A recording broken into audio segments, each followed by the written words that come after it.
Hi everyone, here's what's bothering me today. As we continue throughout Black history, there's usually a few things that are not talked about. On the one hand, during my, Dark Side of Canadian History playlist, I made mention of the fact that we didn't talk enough about Black Nova Scotians and how some of the earliest lumberjacks and woodcutters in Canadian history were Black people. We don't often think, when you imagine a Canadian lumberjack, you're imagining like this, 6'5" super buff dude with the beard, and he's got the hat and like a double bitted axe, and he's got suspenders and red plaid. The earliest lumberjacks were actually wearing, loose fitting white linens, simple, blue pants with a ceinture fléchée sash, wearing a toque, and they had black skin. And they were very handy with saws and axes and hooks. Another thing that we don't talk about enough in Canada, despite it being documented, albeit poorly, are the Black fur traders. Many people will tell you that the basis for Canada, and including many of the wars that were fought over the land, had to do with the fur trade, especially dealing with beaver fur and muskrat fur. So, of course, while there were far fewer in number than white people, there were definitely Black fur traders. One of whom is who I want to talk about today, which is Joseph Lewis.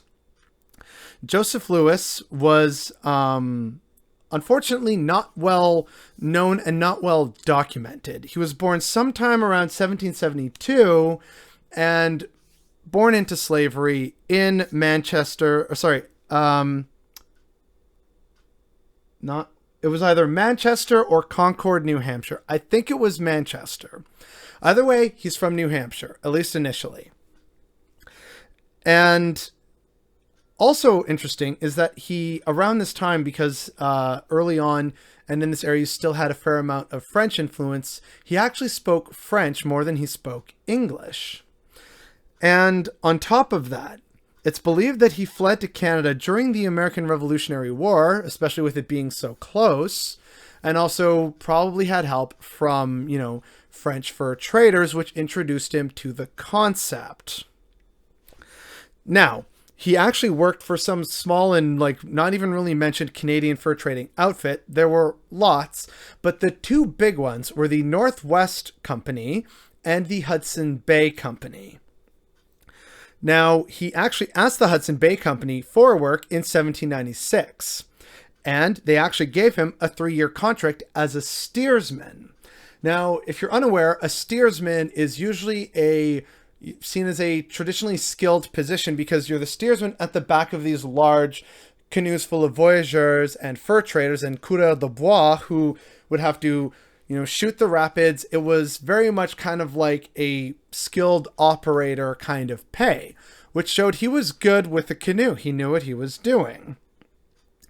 And so over the decades, he actually served under the Hudson Bay Company at several very important posts throughout Canada, particularly in the prairies from Manitoba to Alberta. And this is where he kind of earns his main historical footnote. Joseph Lewis is widely believed to be the earliest Black person in Saskatchewan or Alberta. That's a piece of history we don't often talk about. He actually ended up marrying, as was very common for fur traders, an Indigenous woman. And they had 3 children together, and they settled in Red River, which is basically around modern day Winnipeg, Manitoba.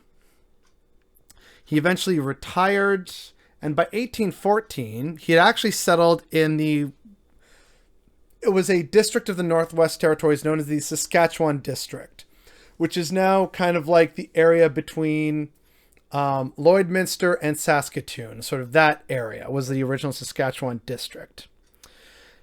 And it was there that he was ultimately killed by a Blackfoot man in 1820. People aren't really sure what happened and what led to it. They just know that they found him dead in 1820. There isn't really much more to go off for our man Joseph Lewis, but it's really telling that, he's one of the few Black fur traders that we have anything remotely resembling a record of. But we do know that he's not the only one. There were others in America and throughout Canada, but of course we didn't want to record them because they weren't important to the whole, white-oriented view of the world. But the man served for many years capably as a steersman and as a trading post supervisor of sorts for the Hudson Bay Company. This idea of, we have never seen a black man out here on the prairies. This was in the 1700s and the 1800s, and one of the best fur trader operators in the prairies and within the Hudson Bay lowlands was a black man. And so the fact that his legacy and the legacy of many others like him have just been lost to history, when it adds to the fascinating parts of our history, complicated and scary though it may be, is definitely what's bothering me today.